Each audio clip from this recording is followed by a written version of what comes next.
the crystal glasses stopped clinking. Forks hovered mid-air over half-eaten wedding cake. Every eye in the ornate ballroom turned toward the head table where Jackson Bennett, my sister Caroline's new husband, had just pushed back his chair with enough force to send it scraping across the polished floor. "I need to say something," he announced, his voice cutting through the thick silence that followed my brother-in-law David's joke about how I was damaged goods and the family cautionary tale. The laughter that had rippled through the room seconds earlier evaporated instantly. I sat frozen at table 19, as far from the wedding party as physically possible while still being in the same room. My hands trembled beneath the tablecloth, my cheeks burning with humiliation as I fought back tears that threatened to spill. Just moments before, my own sister had raised her champagne flute, looked directly at me, and said with a smile, "Thank God I found Jackson before I ended up like Olivia, 34, desperate, and saddled with a kid no man wants to take on." The room had erupted in laughter. Not polite, awkward chuckles, but genuine amusement at my expense. Even my mother had managed to smile while reaching for her wine glass. I wanted to disappear, to grab my 7-year-old daughter Zoe from the children's table and run from this beautiful, cruel room filled with people who claimed to love me. But now Jackson stood, his expression unreadable, as he slowly made his way around the head table. Have you ever felt your entire world narrowing to a single awful moment? Have you ever sat surrounded by family while they reduced your entire existence to a punchline? I had just experienced exactly that, and I had no idea that in the next 5 minutes, everything would change. The invitation arrived on a Tuesday, nestled between credit card bills and a notice about Zoe's upcoming school play. Heavy cream cardstock with silver embossing and a velvet ribbon. "You are cordially invited to celebrate the marriage of Caroline Elizabeth Turner and Jackson William Bennett." I stared at it for a long time, tracing the letters with my fingertip, before setting it on the kitchen counter beside my cold cup of coffee. Caroline and I hadn't been close in years, not since I'd announced my pregnancy and my then-boyfriend Marcus's subsequent disappearance from my life. My family had treated my decision to keep the baby as something between a tragedy and a scandal. They never said, "I told you so" directly, but it lingered in every conversation, every forced smile, every time someone referred to me as brave in that tone that really meant foolish. I almost threw the invitation away. Almost. But then my phone buzzed with a text from my mother. "Did you get Caroline's invitation? She really wants you there." We all do. I doubted that was true. What they wanted was to avoid the awkwardness of explaining my absence. What they wanted was the picture-perfect family image without having to actually support the member who didn't fit the mold. "Who's that, Mommy?" Zoe asked, coming into the kitchen with her backpack slung over one shoulder, dark curls falling across her forehead. "Grandma," I said, quickly putting my phone away. "How was school today?" "We're learning about families," she said, reaching for an apple from the fruit bowl. "I told everyone how you're the best mom ever because you do everything all by yourself." My heart squeezed painfully in my chest. Zoe had never known any different, had never known a father's presence, had never questioned why our family looked different from others. To her, our little 2-person household was perfect just as it was. If you've ever had a child look at you with complete trust and admiration, you know the weight of responsibility that comes with it. The fierce desire to protect them from ever learning that others see their family as somehow incomplete or inadequate. "Homework time," I said, pushing the wedding invitation aside. "Then maybe we can make those cookies you've been asking about." Later that night, after Zoe was asleep, I sat at the kitchen table with a glass of cheap wine and stared at the invitation again.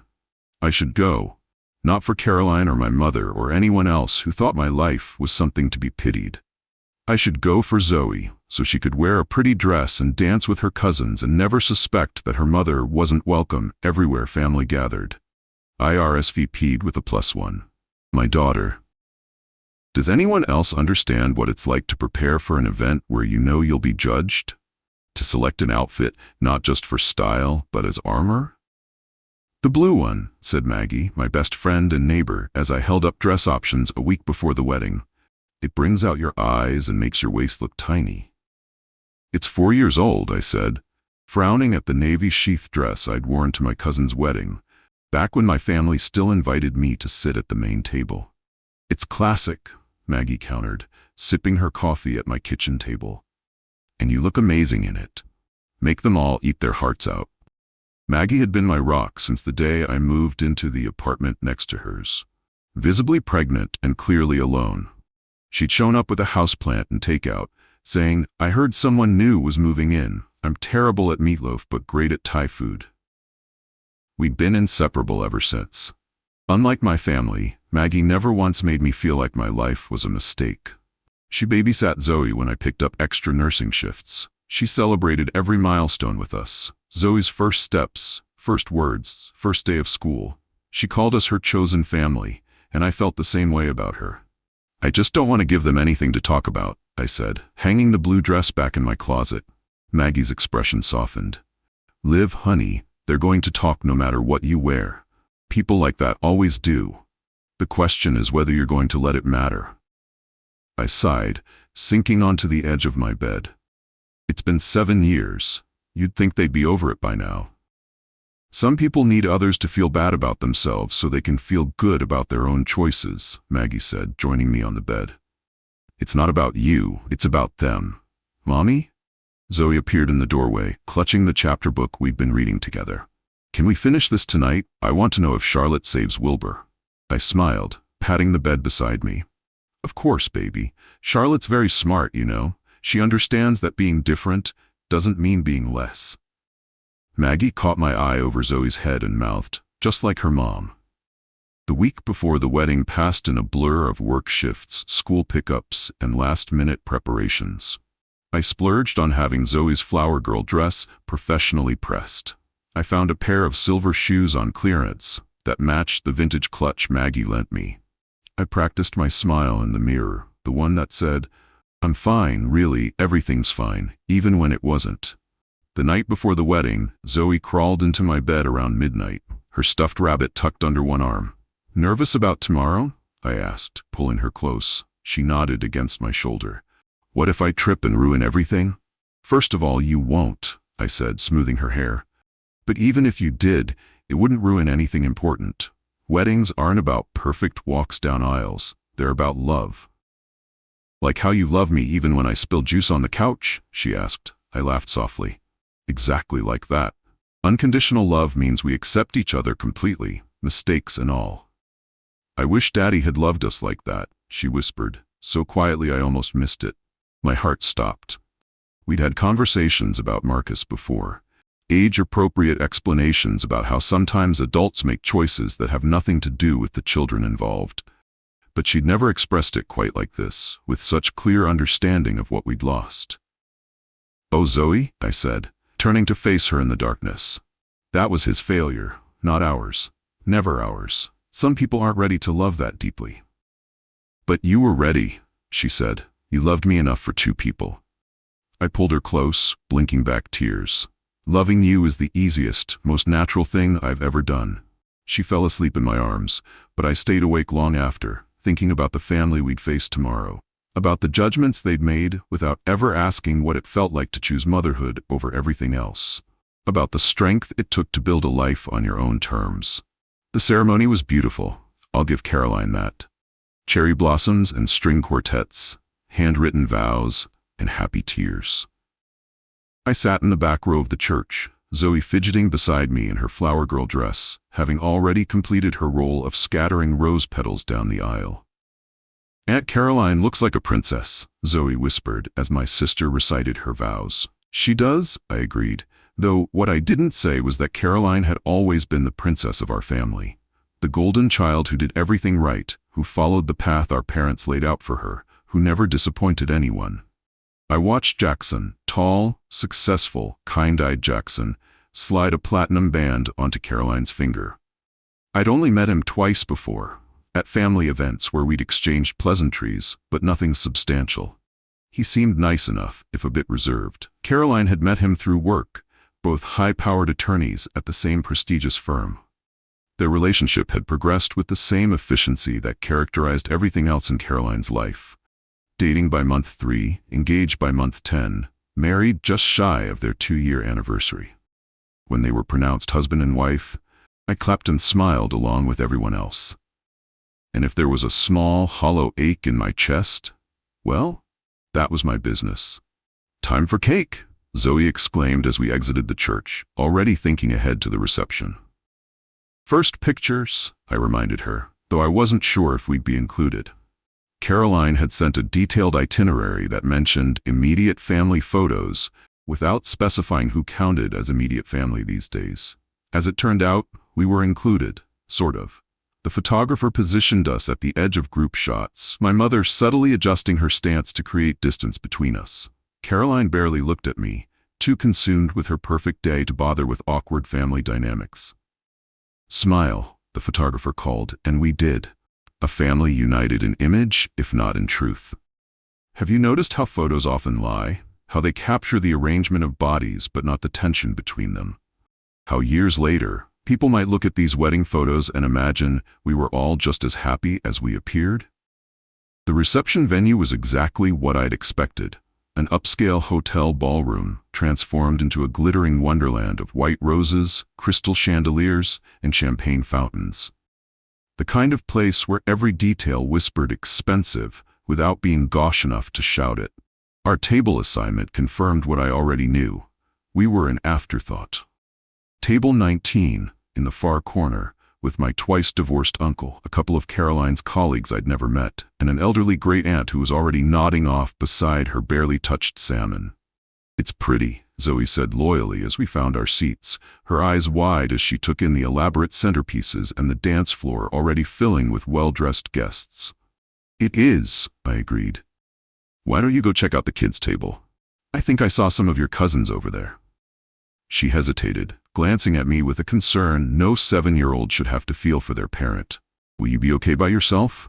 My heart cracked a little. "I'm fine, sweetie. Go have fun." I watched her skip away, her dark curls bouncing against the pale pink of her dress, already so perceptive, so aware of the undercurrents adults thought children couldn't detect. Olivia, my mother, appeared beside me, elegant in pale blue silk, her hair freshly colored to hide any hint of gray. "I was hoping to catch you before dinner. You look nice." Not beautiful, not radiant, just nice, the kind of tepid compliment that felt more like an obligatory nod than genuine appreciation. "Thanks, Mom. You too." I smoothed my hands over the blue dress, suddenly conscious of every imperfection. The barely noticeable snag near the hem, the way it fit a little more snugly than it had 4 years ago. "Caroline's over the moon," she said, glancing toward the head table where my sister was laughing at something Jackson had said. "Jackson's family is very well connected, you know. His father plays golf with the governor." I nodded, as if this information meant something to me, as if the governor's golf habits had any bearing on my life of night shifts and school lunches. "I saw Zoe heading to the children's table," she continued. "She's getting so big. Doing well in school?" "Straight as," I said, unable to keep the pride from my voice. "Her teacher says she's reading 2 grade levels ahead." "Well, that's surprising," my mother said, and the slight pause told me everything about her expectations for my child. "Listen, Olivia, I was hoping we could talk about Christmas this year. Your father and I are thinking of going on a cruise, so we might not do the usual family gathering. Translation, we're creating a convenient excuse to avoid inviting you." "That's fine," I said tightly. "Zoe and I were thinking of starting some new traditions anyway." Before she could respond, the DJ announced that dinner was about to be served, and my mother excused herself with obvious relief. I watched her return to the head table, where she was seated beside my father and Caroline's new in-laws. A picture-perfect family arrangement that excluded the daughter who had dared to diverge from the plan. Dinner was a blur of small talk with table mates who clearly wondered why I was exiled to their corner. Of watching Zoe laugh with cousins who hadn't been taught to shun her yet. Of picking at overpriced catering while nursing a single glass of wine because I couldn't afford a hangover with tomorrow's early shift. And then came the toasts. Caroline's maid of honor went first, a childhood friend who recounted their sorority days and European backpacking adventures, carefully editing out any stories that might tarnish Caroline's polished image. Then David, Caroline's new brother-in-law, took the microphone. Tall, conventionally handsome, with the easy confidence of someone who's never had to question his place in the world. When Jackson first told me he was dating Caroline, I thought, finally, he's found someone as perfect as he is. Appreciative laughter from the crowd. I mean, look at them. They're like a matched set. More laughter, more nodding.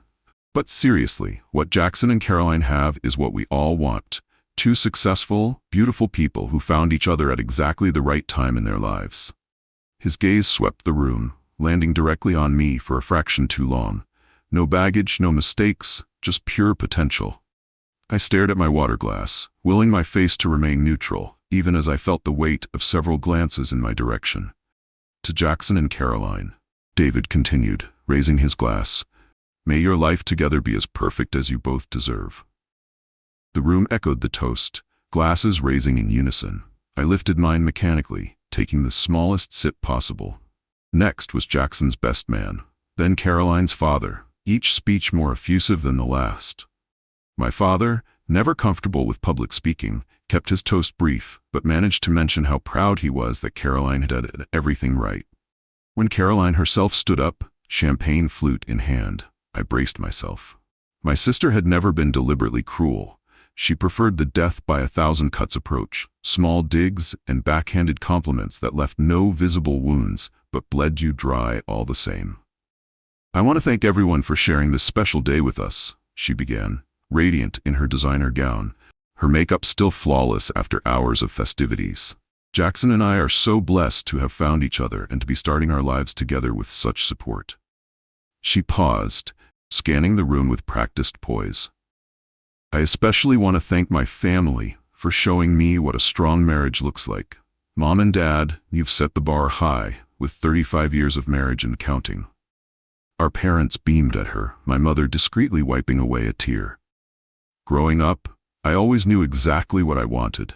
A career I could be proud of, a partner who would stand beside me as an equal, and eventually, children when we're both ready to give them the stability and foundation they deserve. Another pause, another sweeping glance that somehow found me in my corner. I'm just so grateful that I found Jackson when I did. That I didn't have to settle or make choices I'd regret later. The dig was subtle enough that most guests probably missed it, but unmistakable to anyone who knew our family dynamics. I felt heat creep up my neck as I took another sip of water. Here's to making good choices, Caroline concluded with a brilliant smile, and to the perfect life Jackson and I are building together. The crowd applauded warmly. I clapped along automatically, my palms barely touching, the sound lost in the general enthusiasm. It could have ended there. Should have ended there. But then David, emboldened by alcohol and attention, grabbed the microphone again. I just want to add something, he said, waving off the DJ's attempt to reclaim control of the evening. Caroline talked about making good choices, and man, did she ever. He laughed, looking around the room. I mean, just look at what happens when you don't. His gaze landed directly on me, obvious enough that several people turned to follow it. Some women just don't know how to play the long game, he continued, his words slightly slurred. They end up as cautionary tales for the rest of us, single, struggling, trying to pretend they're not damaged goods. The laughter that followed wasn't universal, but it was enough. Enough to fill the room, enough to confirm that sufficient people found my life situation amusing rather than worthy of respect. I felt the room tilt slightly, focused on my breathing. In, out. Don't cry. Don't make a scene. Don't give them the satisfaction. I glanced desperately toward the children's table, relieved to see Zoe still engaged in conversation with her cousins, oblivious to the adults' cruelty. And that's when it happened. The moment that would divide my life into before and after. Jackson Bennett stood up. Have you ever witnessed someone step into their integrity in real time? Have you ever seen truth cut through a room full of comfortable lies? I need to say something, he said, his voice steady and clear. The room fell silent. Jackson walked slowly around the head table, his expression unreadable but his posture determined. He wasn't stumbling or flushed with alcohol like David. He moved with purpose. My stomach clenched as he approached my table. Was he going to ask me to leave? To stop ruining his perfect day with my inconvenient existence?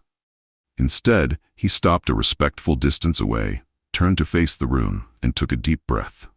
"I've sat here tonight, listening to a lot of talk about perfect lives and good choices," he began, his voice carrying easily across the now silent ballroom. "And I need to set something straight." Caroline's smile had frozen on her face. David looked suddenly less sure of himself.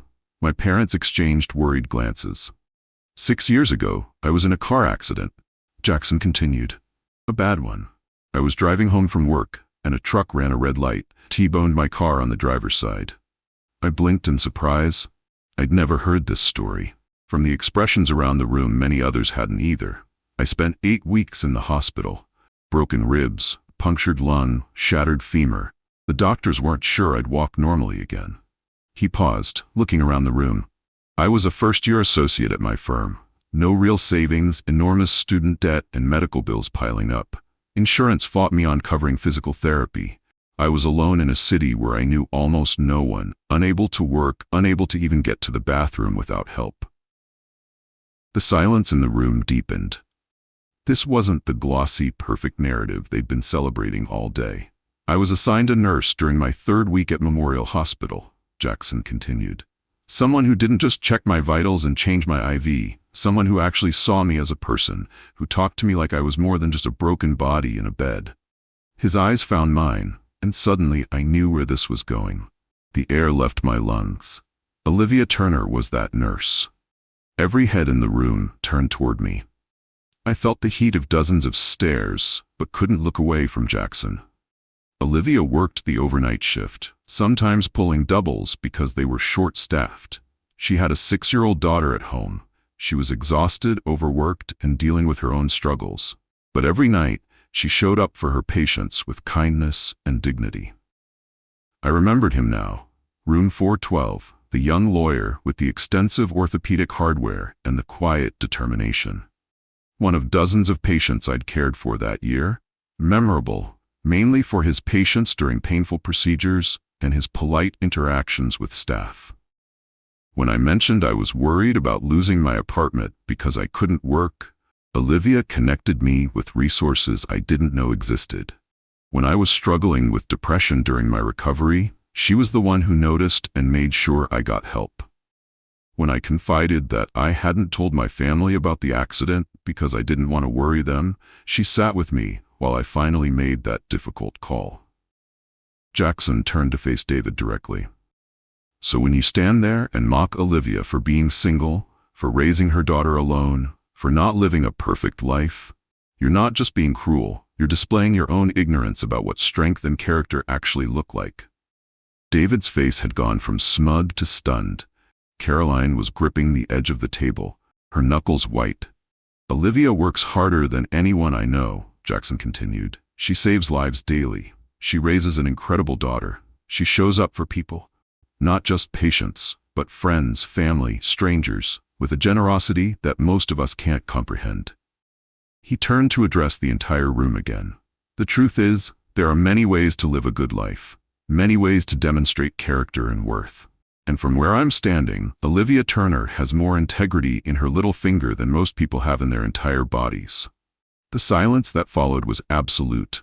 No clink of glasses, no murmured conversations, not even the rustle of clothing as people shifted uncomfortably in their seats. Then, from the children's table, came Zoe's clear voice. "That's my mom." A ripple of something, not quite laughter, more like release, moved through the room. Jackson smiled at Zoe, then looked back at me. "Yes, that's your mom, and she's extraordinary. If you've ever been defended when you least expected it, when you'd resigned yourself to being the sacrifice that kept the peace, you know the overwhelming rush of emotions that flooded through me then. I'm saying this not to create drama on our wedding day," Jackson continued, turning back toward Caroline, "but because I can't stand by while someone I respect is treated this way, not even by my new family." Caroline's expression was unreadable. Shock, anger, embarrassment, all warring for dominance. "The life Caroline and I are building together isn't perfect because we've never made mistakes or faced hardships," Jackson said, his voice gentler now. "It's valuable because we choose each other, support each other, and try to be better people together. That's what marriage should be about. not appearances or status or doing things in the right order. He walked back toward Caroline, stopping beside her chair. "I love you," he said directly to her. "And I want a marriage based on truth and respect. That includes respecting your sister, who deserves a lot better than what happened here tonight." For a moment, no one moved. Then my father surprisingly stood up. "Jackson's right," he said, his voice gruff with emotion I rarely heard from him. "Olivia, I owe you an apology. We all do." My mother's hand flew to her mouth. David stared at his plate. Caroline remained frozen, unblinking. I couldn't speak. Couldn't find words adequate for this moment where years of silent judgment were suddenly laid bare and challenged. Then I felt a small hand slip into mine. Zoe had appeared beside me, her expression solemn but her eyes bright. "Can we dance now?" she asked, loud enough for nearby tables to hear. The spell broke. The DJ, sensing an opportunity to redirect the energy in the room, quickly started playing an upbeat song. People rose from their tables, grateful for the excuse to move, to dissipate the intensity of what had just happened.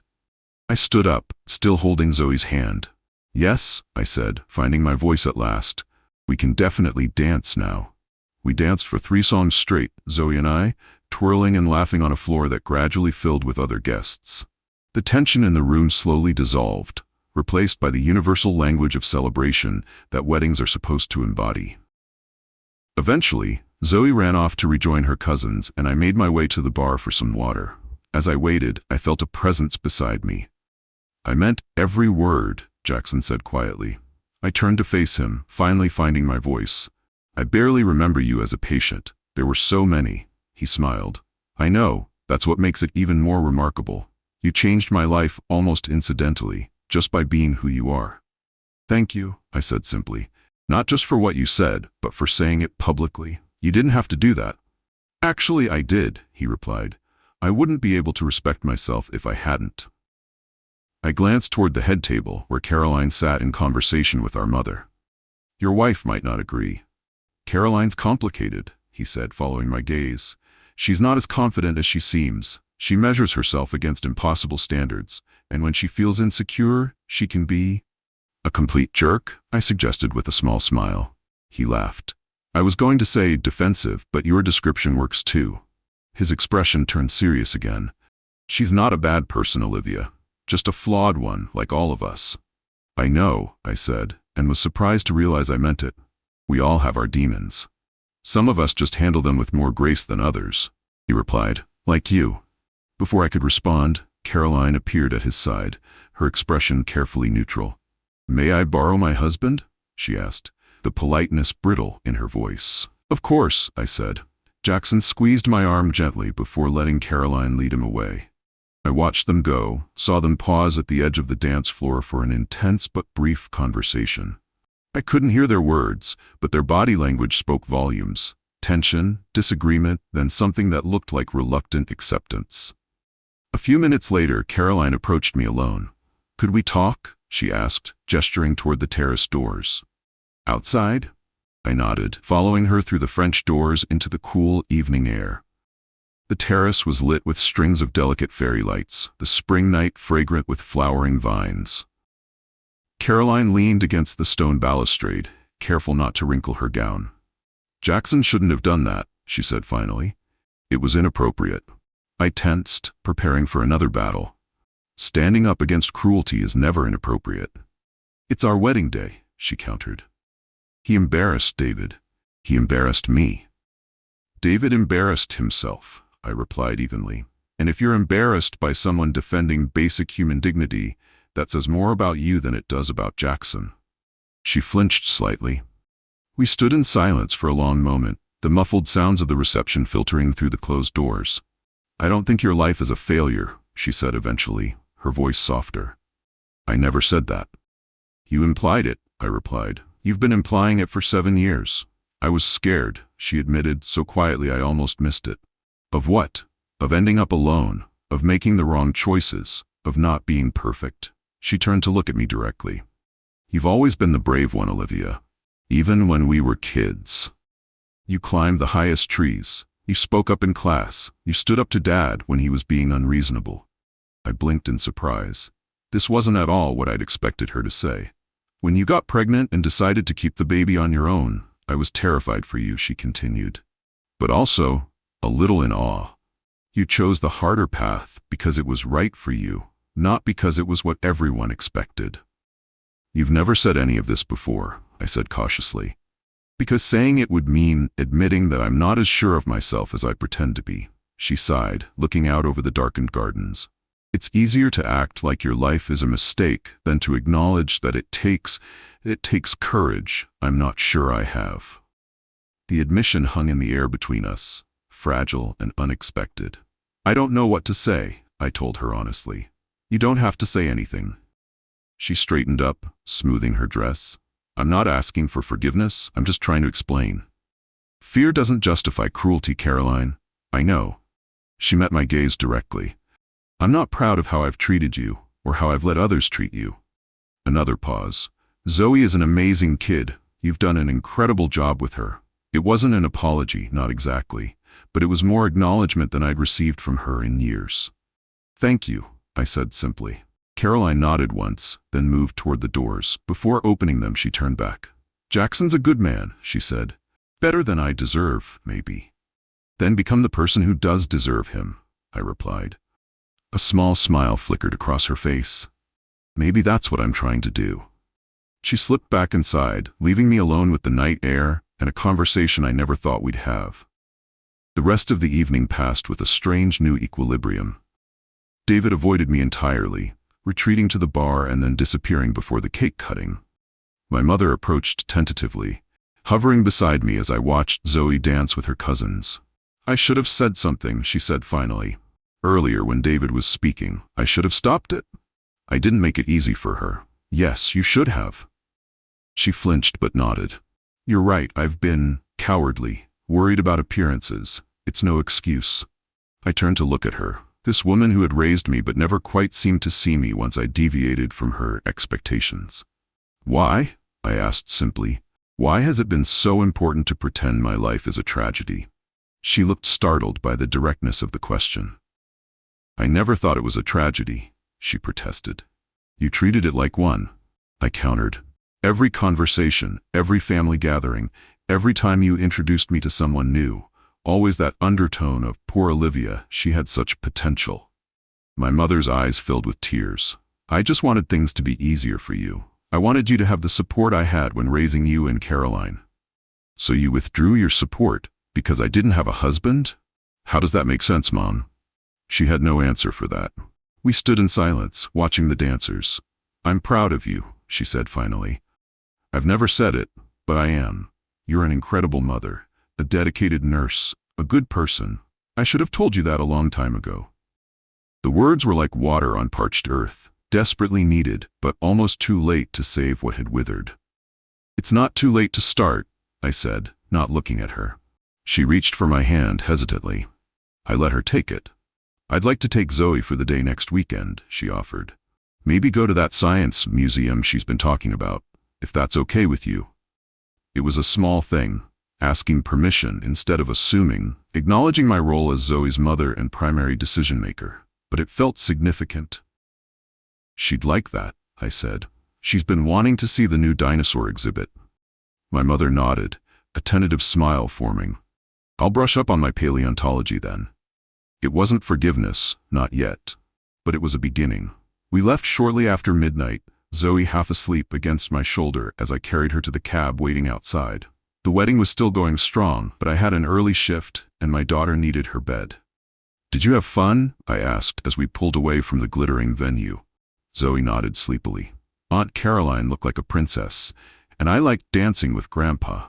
What about meeting all your cousins? They were okay, she shrugged. Madison said her mom told her that you had me by accident. Is that true? My breath caught. Even at 7, children absorb the undercurrents, the whispered judgments. No, baby, I said firmly. You were not an accident.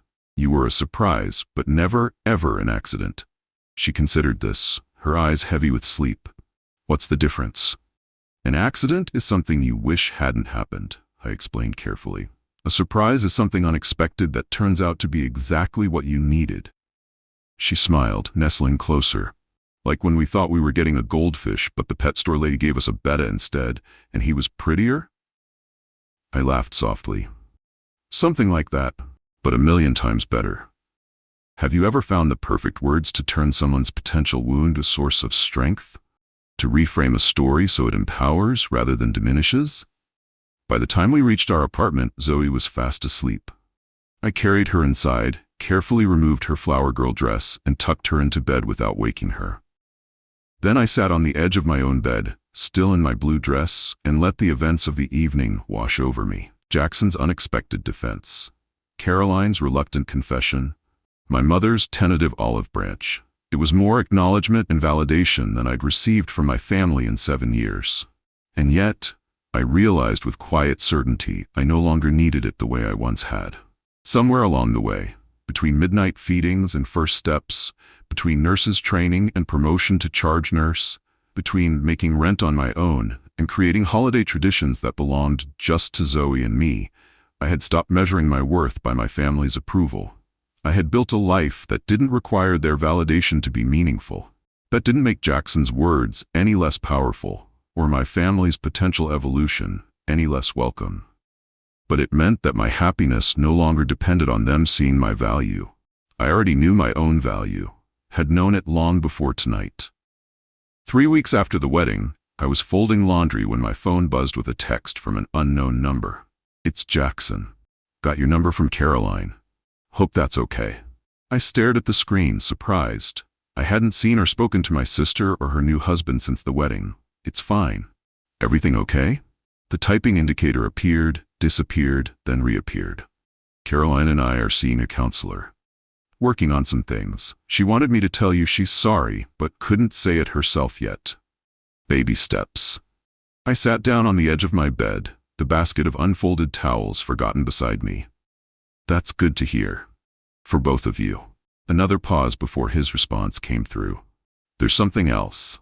The hospital where you work is partnering with my firm on a legal clinic for patients facing healthcare challenges. Thought you might be interested in volunteering. Your experience would be invaluable. I read the text twice, considering the implications. Professional recognition. A chance to help patients navigate systems I'd spent years learning to work within. An opportunity to use my knowledge in a new way. I'd like to hear more about it. Great. There's an information session next Tuesday at 7. I can send details. I checked my calendar. I was off that night, and Maggie had already offered to watch Zoe for a movie night with her kids. Tuesday works. Thank you for thinking of me. His response came quickly. You're the first person I thought of. You helped me when I needed it most. Seems right to pass that forward. I set the phone down, a small smile playing at my lips. Not because a man had noticed my value, I'd long since stopped measuring my worth that way, but because my professional expertise was being recognized. Because the strengths I'd developed through my so-called mistakes were now seen as assets rather than liabilities. Life didn't transform overnight. Caroline and I didn't suddenly become best friends. My mother still occasionally made tone-deaf comments about Zoe needing male influence. Family gatherings still carried undercurrents of tension. But something had shifted. The laughter at my expense had stopped. The pity disguised as concern appeared less frequently. And slowly, tentatively, respect began to take their place. I joined the hospital's legal clinic program, using my evenings off to help patients understand their rights and navigate insurance mazes. My supervisor noticed my aptitude and suggested I consider getting additional certification as a patient advocate. You have a gift for this, she told me, after I helped an elderly man secure coverage for his wife's long-term care. You understand both the medical and the human sides of healthcare. 6 months after the wedding, Caroline invited Zoe and me for dinner at her new house, a gesture that would have been unthinkable before. The evening was awkward but civil, with Caroline making visible efforts to connect with her niece. As Jackson walked us to our car afterward, Zoe ran ahead to examine a neighbor's Halloween decorations. Thank you for coming, he said. It means a lot to Caroline, though she'd never say it. We're trying, I acknowledged. All of us. He nodded. Family's complicated. The most complicated thing there is, I agreed. For what it's worth, he said, glancing toward my sister who stood in the doorway watching us. I think she's starting to understand what real strength looks like. I followed his gaze. Caroline raised her hand in a small wave. Maybe we all are, I replied. 1 year to the day after the wedding, I sat on a park bench watching Zoe play soccer with her weekend league. Her dark curls bounced as she raced down the field, determination etched on her face as she dribbled past defenders. She's gotten really good, a voice said beside me. I turned to find my father, unexpected and slightly awkward in casual clothes instead of his usual business attire. Dad, I said, surprised, what are you doing here? He sat down, leaving a careful distance between us. Your mother mentioned Zoe had a game today. Thought I'd come watch my granddaughter play. In 8 years, he had never once attended one of Zoe's activities without being explicitly invited, and even then, rarely without my mother orchestrating the visit. She'll be happy to see you, I said, turning my attention back to the field where Zoe was lining up for a corner kick. We sat in silence for a few minutes, watching the game. Then, without looking at me, my father spoke. I was wrong, Olivia. About a lot of things. I kept my eyes on the field. Which things specifically? A small huff that might have been laughter escaped him. Direct as always. He paused. I was wrong to make you feel like you disappointed me by raising Zoe on your own. Wrong to act like your life was somehow less valuable because it didn't follow the path I expected. I said nothing, letting his words settle in the space between us. I was scared for you, he continued, worried about how hard it would be, but instead of supporting you, I withdrew, made things harder. Yes, I agreed simply. You did. He nodded, accepting the truth without defensiveness. I missed a lot. Years I could have been a better father to you, a better grandfather to Zoe. Why now? I asked, finally turning to look at him. His eyes, so similar to my own, met mine directly. Because life is short and pride is foolish, and I'm tired of pretending I wasn't wrong. Before I could respond, Zoe scored a goal and the sidelines erupted in cheers. I stood up, clapping and calling her name. My father rose beside me, his voice joining mine. When Zoe looked over and saw him, her face lit up with surprise and delight. She waved frantically before being mobbed by teammates. She has your determination, my father said as we sat back down. And your smile. She has your stubbornness too, I replied, a small smile softening the observation. We watched the rest of the game together, commenting on plays and cheering at appropriate moments. It wasn't forgiveness, not completely, but it was something real, something honest, after years of pretense. If you've been the family disappointment, the cautionary tale, the one who took the road less traveled and paid the price in judgment and exclusion, hold on. Sometimes the very people who couldn't see your value are the ones who eventually recognize the courage it took to choose your own path. 2 years after that wedding night, I sat in a coffee shop across from Caroline, our monthly sister lunch having become a cautious tradition. We weren't best friends, might never be, but we were finding our way toward a relationship based on who we actually were, rather than who we'd been expected to be. I'm pregnant, she announced without preamble, setting down her tea. Congratulations, I said, genuinely happy for her. How are you feeling? Terrified, she admitted with a frankness that our relationship had only recently made room for. How did you do this alone, Olivia? I'm scared even with Jackson and all our resources and everything planned perfectly. I considered her question seriously. You just do it, one day at a time, and nothing goes according to plan, by the way. Not even with all the resources in the world.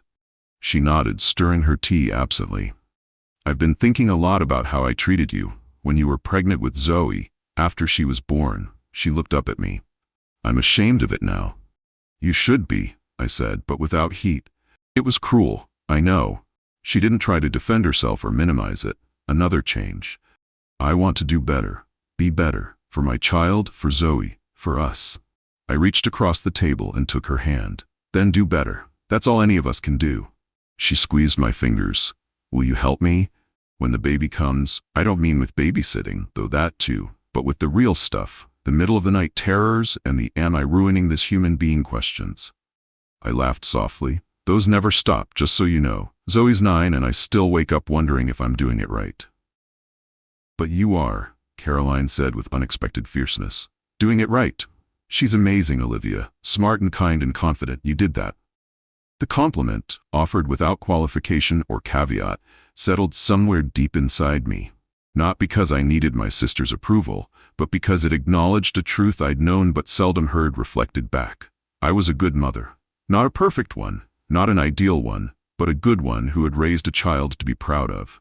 "Thanks," I said simply. "And yes, I'll help. That's what family does." Caroline smiled, relief evident in her expression. "Even when the family hasn't always deserved it."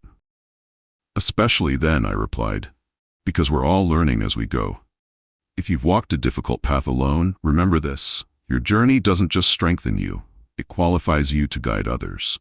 Your struggles don't diminish your value, they enhance your wisdom." 5 years after a wedding where my family laughed at me for being a single mom, I stood in another reception hall, this one simpler, but no less beautiful. Zoe, now 12, and impossibly poised, adjusted the small bouquet of wildflowers in her hands. "Are you nervous, Mom?" she asked, studying my face. I smoothed the front of my cream-colored dress. Not white, not traditional, but perfect for a woman marrying for the first time at 39. "A little," I admitted, "but the good kind of nervous." "Keith is awesome," she said, with the confident assessment of a preteen who had thoroughly vetted her mother's fiancé. "And he knows he's lucky to get both of us." I smiled, touching her cheek gently. "We're lucky too." I had met Keith at the hospital's legal clinic, where he volunteered as a financial counselor, helping patients manage medical debt. Our friendship had developed slowly into something deeper, built on mutual respect and shared values. He loved Zoe fiercely and without reservation, never trying to replace her father but creating his own unique bond with her. When he proposed, he'd done so to both of us, asking Zoe's permission first, then offering me a simple ring and an uncomplicated question. "Will you both do me the honor of becoming a family together?" Now we stood in a small reception hall filled with people who truly cared about us. Maggie, who had stood by me from the beginning, colleagues who had become friends, Keith's warm, welcoming family, and my own family, my parents, fully present for perhaps the first time in my adult life. Caroline and Jackson, with their 3-year-old son and new baby daughter. Even a few aunts and uncles who had gradually shifted from judgment to genuine support. The music changed, signaling it was time. Zoe squeezed my hand once before walking ahead of me down the short aisle between chairs. I followed a moment later, my eyes finding Keith's as he waited beside the justice of the peace. His smile, open, honest, full of genuine joy, reflected everything I had come to believe about love. That it should expand your world rather than limit it, that it should see you clearly rather than through the lens of expectation, that it should arrive when it's right rather than when it's expected. As I reached him, he took my hands in his. "You look beautiful," he said softly. "So do you," I replied, meaning it. The justice of the peace welcomed everyone and began the ceremony, but I found myself thinking of how far I'd come from that other wedding, the one where I'd been the cautionary tale, the punchline, the example of a life gone wrong. I thought of Jackson standing up that night, speaking truth into a room full of comfortable lies. How that one act of integrity had created ripples that eventually helped transform my family's perception. Not just of me, but of what strength and success really looked like. I glanced at my sister, who sat with tears in her eyes, genuinely happy for me. At my parents, who had gradually, imperfectly, but persistently worked to rebuild our relationship. At Zoe, watching with pride as her mother chose happiness on her own terms and in her own time. When Keith and I exchanged our simple vows, they weren't promises to complete each other or fulfill traditional roles. They were commitments to support each other's individual journeys while building something meaningful together. "I choose you," we said to each other, "today and every day forward." As we sealed our vows with a kiss, the room erupted in applause, not polite or obligatory, but genuine and joyful. This wasn't a fairy tale ending. It wasn't about being rescued or validated by finding a partner. It was about recognizing that life unfolds in its own time, that happiness comes in many forms, and that sometimes the most difficult paths lead to the most beautiful destinations. If you're in the middle of your own challenging journey, as a single parent, as someone who didn't follow the expected path, as anyone living authentically despite judgment, know this: your worth isn't determined by others' approval. Your life isn't less valuable because it's different. And someday, the very people who laughed might find themselves learning from your example. Standing beside Keith, with Zoe beaming at us and a room full of people who truly saw and valued me, I felt something settle inside me. Not completion, because I had been complete all along, but confirmation of what I had learned through years of being underestimated and undervalued. The most meaningful life is rarely the one that follows the expected path. It's the one that remains true to itself, even when that truth comes at a cost. It's the one that turns challenges into strength, judgment into resilience, and unexpected journeys into wisdom. That kind of life, authentic, hard-won, and truly lived, is never a cautionary tale. It's a masterclass. If this story touched you, please share it with someone who might need to hear it today. And remember, your path may not be conventional, but that doesn't make it any less valuable. In fact, it might make it more so.